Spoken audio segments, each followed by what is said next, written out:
sure you listen to what I say. I may be stupid or quite naive.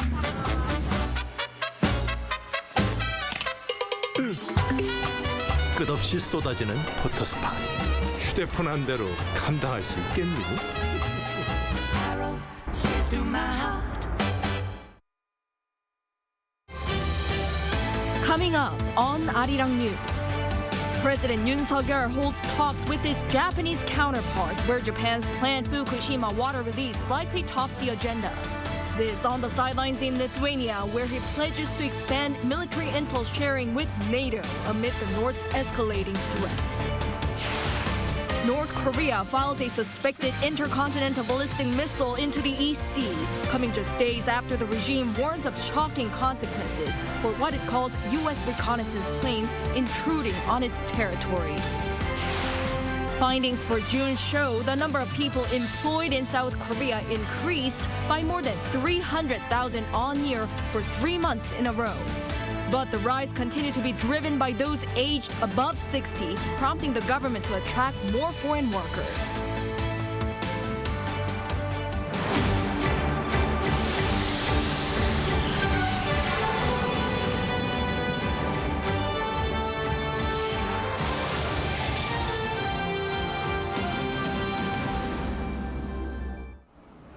Good evening. It's 9 p.m. here in Seoul. Thank you for joining us on Arirang News. Just a few moments ago, in a much-anticipated meeting, President Yoon and his Japanese counterpart Fumio Kishida met on the sidelines of the NATO summit. This meeting comes as the IAEA's recent report said Japan's planned release of the wastewater from the Fukushima nuclear power plant is in line with global standards. Our Kim Do-yeon is on the line to give us the latest. So Do-yeon, what can you tell us? Jeong, as you said, it's an anticipated meeting, and President Yoon took this opportunity to request that Japan shares the monitoring information of the release in real time with South Korea, and that South Korean nuclear experts can be part of the monitoring process. In the meantime, Yoon also said he respects the IAEA's recent report that the release plan meets international standards, but re-emphasized that South Koreans' health and safety are the utmost priority. Mr. Kishida said there won't be any release that threatens the health of Japanese or South Korean people and promised transparency and real-time communications. The two also condemned North Korea's missile provocation from earlier in the day and promised to cooperate further. In the meantime, the two met last just a month and a half ago, and both said the resumption of so-called shuttle diplomacy is bearing fruit. Here's what the president had to say about that. 함께 노력한 결과 한일 양국 관계는 개선과 발전의 방향으로 지금 움직이고 있습니다. 저는 한일 양국이 협력하여 영내 평화와 번영, 글로벌 현안 해결에 크게 기여할 수 있다고 믿습니다. Now, Do-yeon, President Yoon still has more bilateral meetings to go, and what do we expect from the meetings? That's right. According to the top office, Yoon is set to meet with 5 more leaders throughout Wednesday, including UK and the host country, Lithuania. Take a listen to what the top office had to say about the sideline meetings. This NATO summit had the largest number of bilateral talks with 13. Notably, 8 of them were the first bilateral meetings since the inauguration of President Yoon and are expected to be a starting point for new achievements in the future. Amid the number of sideline meetings, Chess said they can be tied by themes, establishing stable supply chain for advanced tech and expanding into new markets.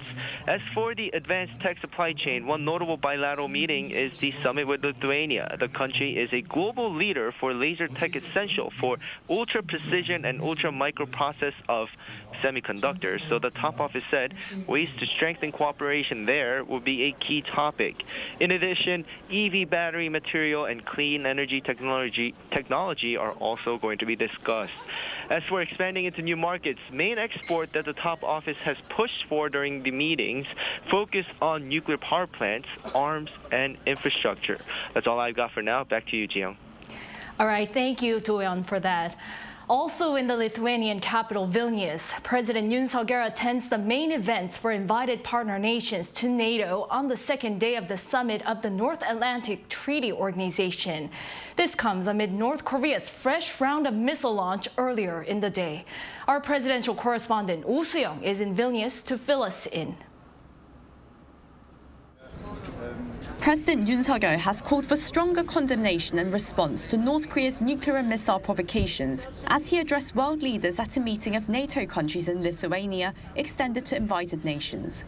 Noting that North Korea's missiles reach could extend beyond its neighbouring countries to cities like London, Paris and Berlin, Yoon on Wednesday warned that Pyongyang's actions threaten global peace and security. On that note, the South Korean leader expressed appreciation for NATO's condemnation of Pyongyang's nuclear weapons program in a joint communique released the previous day, which also calls for North Korea's complete, verifiable and irreversible denuclearization. NATO's statement in 2022 did not include North Korea, and the alliance has not issued a joint condemnation of the regime's nuclear and missile program since 2018. During his speech, Yoon also renewed Seoul's support for Ukraine, currently provided in the form of humanitarian aid and non-lethal weapons. The president emphatically promised that he and South Koreans will stand with Ukrainians until the day when their freedom is fully restored, and pledged to contribute to the NATO-Ukraine trust funds towards building Kyiv's resilience. Furthermore, reflecting on Seoul's new bilateral partnership program with NATO adopted Tuesday, covering 11 areas of cooperation, Yoon highlighted cyber cooperation and expanding military intel sharing as vital areas going forward, with South Korea to establish an international cyber training center. A senior presidential official told reporters Seoul is also expected to work closely with NATO on the organization's system that collects and utilizes military intelligence among member countries. Increasing its participation in information exchanges could provide insights for Seoul on sharing nuclear-related intelligence with the United States, as the two allies create and operate a nuclear consultation group to counter North Korea's growing belligerence. On that note, President Yoon stressed that the growing use of digital media and cyberspace are being leveraged by authoritarian forces, whose unhesitant use of war violence and manipulation of public opinion challenge international norms. He called for nations with common universal values to cooperate more firmly in solidarity, saying Indo-Pacific and Atlantic security issues cannot be separated. On that note, Yoon on Wednesday moderated the second meeting of NATO's 4 Asia-Pacific partners, Japan, Australia and New Zealand. Yoon's office says the AP4 leaders agreed to work more closely with NATO and Pacific Island countries, as well as bolster cooperation on supply chain diversity and resilience and cybersecurity. Oh Soo-young, Arirang News, Vilnius. In related news, NATO leaders in Lithuania have been discussing an array of issues ranging from North Korea's hostile weapons ambitions to the issues surrounding China, as well as the expansion of its membership to more countries like Ukraine and Sweden. Our Kim Mo-kyun has a wrap-up of this year's meeting. In an official joint communique submitted on Tuesday local time, leaders of the North Atlantic Treaty Organization once again condemned North Korea's hostile weapons in the strongest terms. The 31-member alliance called for the complete, verifiable, and irreversible denuclearization of the regime, pointing at its mass destruction and ballistic missile programs. It also urged Pyongyang to return to international agreements on nuclear non-proliferation, as well as dialogue proposed by Seoul, Tokyo, and Washington. The member states stressed that peace on the Korean peninsula is crucial for NATO, as it could directly influence security in the Euro-Atlantic region, adding that they will further cooperate to combat security challenges in the area. With the rare participation of representatives from 4 non-member states from the Asia-Pacific region this year, another major topic discussed at the NATO meeting was issues surrounding China. Of some 90 joint statements issued on the first summit day, 6 were related to China. NATO Secretary General Jens Stoltenberg says China's government policies challenge NATO's security, values, and interests, claiming that the country is weighing the costs and benefits of offensive action, just like Russia. Though the U.S.-led alliance says it's open to constructive engagement with China, it singled out what it called Beijing's deepening strategic partnership with Moscow. Member states also discussed issuing membership status to Ukraine and Sweden. It seems likely that Sweden will become the 32nd NATO member as Turkey and Hungary drop their opposition. U.S. President Joe Biden also welcomed the news as, if Swedish accession gets ratified, the expanded membership alliance is expected to cement a major shift in European security. Meanwhile, regarding Ukraine, member states said they would invite Kyiv to join the alliance under certain conditions, but did not mention a specified timeline. Kim Mo-gyan, Arirang News. Now, here on the peninsula, North Korea fires an apparent ICBM into the EC this morning, which prompted a National Security Council meeting led by President Yoon, who is currently meeting NATO members in Lithuania. Our Choi Min-jung reports. A fresh display of defiance by North Korea. South Korea's Joint Chiefs of Staff on Wednesday morning spotted that North Korea fired what is presumed to be an intercontinental ballistic missile at around 10 a.m. toward the EC. The missile was reportedly launched from the Pyongyang area. The JCS said it was fired at a high angle and flew about 1,000 kilometers before landing in the EC. It was the North's first ballistic missile launch in 27 days. Following the launch, South Korean President Yoon Suk-yeol, who's in Lithuania to attend the NATO summit, called an emergency meeting of the National Security Council via video call. Yoon made clear that North Korea's illegal activities come at a price and called for stronger extended deterrence capabilities through the nuclear consultative group between Seoul and Washington. The president also stressed that necessary military and diplomatic measures need to be taken. South Korea's military said it is maintaining a full defense posture in close cooperation with the U.S. as well. It also strongly condemned the North's provocation, saying that it harms peace and stability on the Korean peninsula as well as internationally, and is in clear violation of UN Security Council resolutions. The launch came a day after North Korea threatened to take military action after the regime accused the U.S. of, quote, illegally intruding into the sky above its economic exclusive zone with a spy plane. Both Seoul and Washington, however, have denied the accusation. The president of the University of North Korean Studies in Seoul, Yang Mu-jin, said the launch can be seen as the North's way of implying that shooting down a U.S. reconnaissance aircraft could become a reality. Military expert Yang Uk says that Pyongyang fired the missile to gain the upper hand following its failed attempt to launch its first spy satellite in May. Choi Min-jung, Arirang News. Amid the public anxiety over Fukushima water release, South Korea's ruling People Power Party holds a task force for measures to help safeguard the nation's fishery and food service industries. Our Lee Si-hoo reports. Saving our seas. And at the same time, saving the nation's fishing and food service industries is what the ruling People Power Party's special task force, led by lawmaker Sung Il-jung, is aiming to do.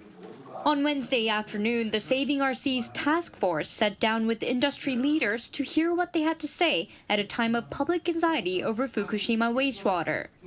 After the closed meeting, lawmaker Sung shared that the industry leaders are asking the government to carry out promotions based on science to debunk the myths about wastewater. Reassuring that the level of radioactive materials in the treated wastewater is far below the safety standards, Sung suggested a way to lessen public anxiety. It would help to strengthen the system to ensure safety at fish markets or other trade locations for these seafood products. That's what the fishermen and everyone else here are saying in agreement. There may be support from the Oceans and Agriculture ministries. The party also asked the Finance Ministry to review its suggestions for mutual growth between the industries and the administration rather than providing one-way support. There may be lowered interest rates on loans and government product reserves, but giving away cash is not being considered. Those representing the industry shared some of the difficulties. A study of 260 seafood restaurants around the country shows that after the spread of myth in June, the sales of regular Korean seafood restaurants dropped by more than 15.9%, and this is only getting worse in July. He further asked the nation's political circles to stop driving the drop in seafood consumption.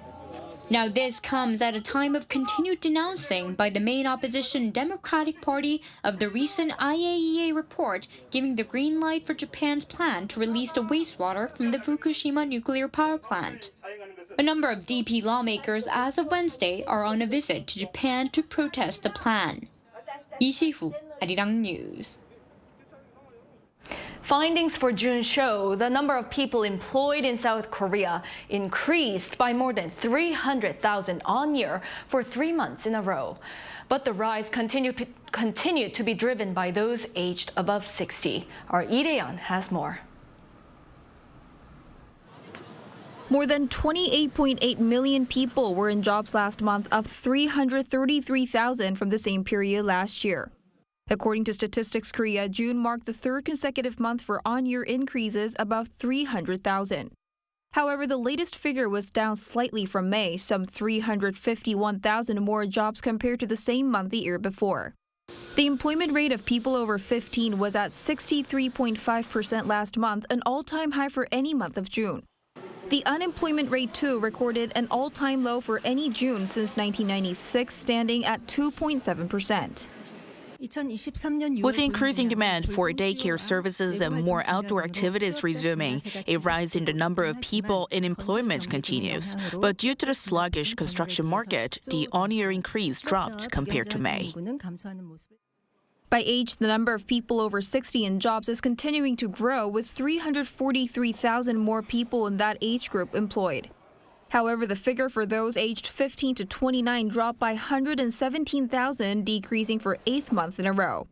One official from Statistics Korea says the continuous drop in employment figures for younger people is due to the overall population drop. It also said fewer jobs in the manufacturing sector and wholesale and retail businesses have also caused a decline in youth employment. In fact, the manufacturing sector continued with a 6th month of consecutive jobs decline, with 10,000 fewer jobs on year recorded last month. The number of people employed in the construction sector dropped 62,000, the biggest drop among all sectors. The medical and social welfare service sector rose 126,000.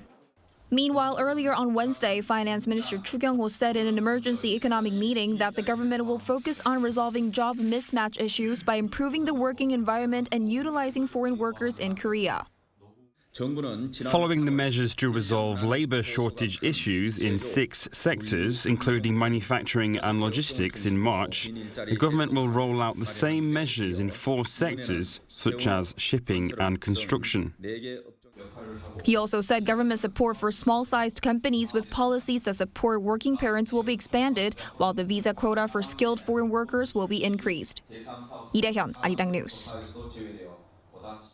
South Korea is considering whether to reduce the lower limit of unemployment benefit payouts or even get rid of it altogether. This was considered by the government and the ruling People Power Party during a policy consultation meeting on Wednesday amid rising criticism for high unemployment benefits.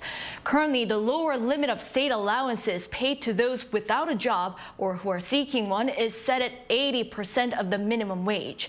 The PPP's chief policymaker Park Dae-chul said the two sides agreed on the need to reform the system as some workers' after-tax wages are lower than the unemployment payouts, discouraging people to seek employment. One of the biggest economic gatherings in South Korea, the 46th Jeju Forum, got underway today on the southern resort island. This year's event addresses an array of business-related topics ranging from economic recovery to AI. Our business correspondent Shin Ha-young files this report from Jeju. The nation and its companies are focusing on economic recovery as the country has entered the second half of the year. The largest annual summer business forum known as the Jeju Forum and hosted by the Korea Chamber of Commerce and Industry kicked off on Wednesday on the southern resort island of Jeju. Industry insiders, academic experts, and government officials are all participating to address the rapidly changing domestic and global economic environment and share business strategies. At the opening ceremony, the chairman of the KCCI, Choi Tae-won, who is also the chairman of SK Group, emphasized the importance of entering new global markets amid ongoing geopolitical risks. The Chinese market was South Korea's top market, but nowadays it is necessary to replace it with new emerging markets.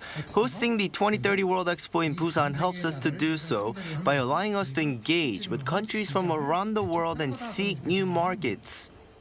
As the first speaker, Finance Minister Jeong-hyoun assessed the country's economy under a global economic slowdown and at a time of uncertainties.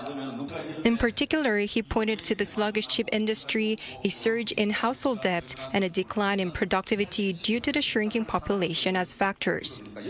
He also introduced the government's policy direction that will stimulate South Korea's economy. There are still remaining uncertainties. As part of short-term responses, the government will focus on improving the country's economic vitality and stabilizing people's livelihoods. In the long term, it will improve the country's fundamental economic structure. Throughout the forum, Bank of Korea Governor Lee Chang-yong will analyze the current global economic situation and offer advice to help aid South Korea's economic rebound. AI could play its part too, and participants at the forum can learn about the latest trends and how AI can be used in a positive way. 550 representatives of businesses from across the country have gathered here under the theme Insight and Healing from Jeju Island. And the 4-day event will run until Saturday. 신하영, Arirang News, Jeju. Expectations are high for Korean classical musicians on the global stage following tenor Kim Tae-han winning the Queen Elizabeth competition. And there's another artist who has made a significant impact. Our culture correspondent Song Yu-jin had the opportunity to speak with cellist Jeong-hyoun. She's the first female Asian cellist to join the Boston Symphony Orchestra, one of the best orchestras in the United States. Jeong-hyoun has etched her name in the orchestra's more than 140-year history. Her musical journey began at the age of 7 when her music teacher encouraged her to switch from piano to cello. I think there's an inner instrument for everyone, and I think cello was my right fit. And I switched, and when she was 10, Lee moved to the U.S. to study at the Curtis Institute of Music in Philadelphia, where she got her bachelor's degree and then went to Europe. It was when she was part of a string quartet in Paris that she found out Boston Symphony was looking for a cellist. But I felt slightly stuck, and I was looking for a way to still grow, continue growing as a musician, and create a thriving environment for myself. After 4 auditions, Lee got the job. She now seeks to challenge stereotypes and raise awareness about Asian musicians like herself. There are some so-called music lovers who might say that Asian musicians are very talented, they're very capable technicians, but they don't understand the music itself because it's not part of their culture. And I think that is so small-minded because music is a language in itself. And she also gave advice on how to address such stereotypes. The education here is a lot about reaching perfection. But that is just one aspect, and I think music serves a way greater purpose than that, than being perfect. I think it's about really connecting with other people, building bridges, and it has to speak to people like the audience that you play for. In addition to her musical pursuits, Lee is currently writing a book for aspiring cellists and music enthusiasts. But her ambitions extend beyond the realm of music. But my ultimate goal is really to have a foundation that focuses on exploring different ways of expression and combining collaboration between different art forms and giving more people opportunities to study art. Lee will make her debut with the Boston Symphony Orchestra at the Tanglewood Festival in Massachusetts next month, beginning an exciting new chapter of her life. Song Yu-jin, Arirang News.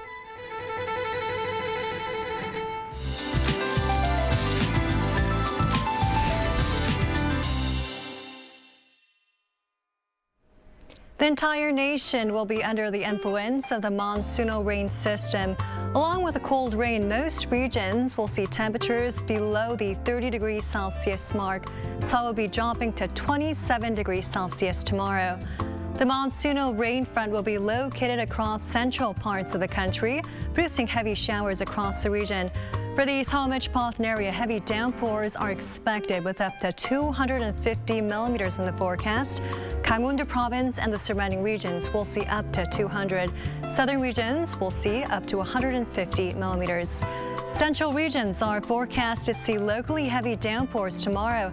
Torrential rain of 30 to 60 millimeters per hour may lash parts of the Seoul metropolitan area and Gangwon province. Morning temperatures in Seoul, Daejeon, and Busan will be starting off at 24 degrees Celsius. As for the daily highs, Seoul will get up to 27, Gwangju 29, Busan will be reaching 27 degrees.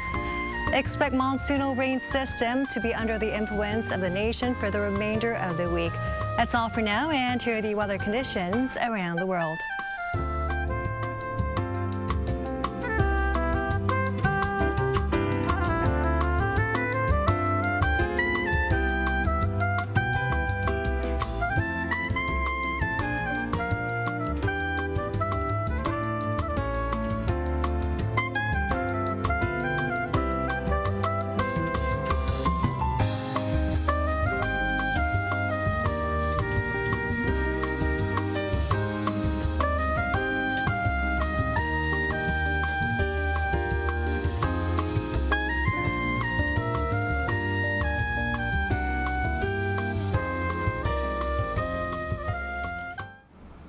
That is all for this Wednesday night newscast. Thank you for watching. We'll be back tomorrow with the latest news. Good night.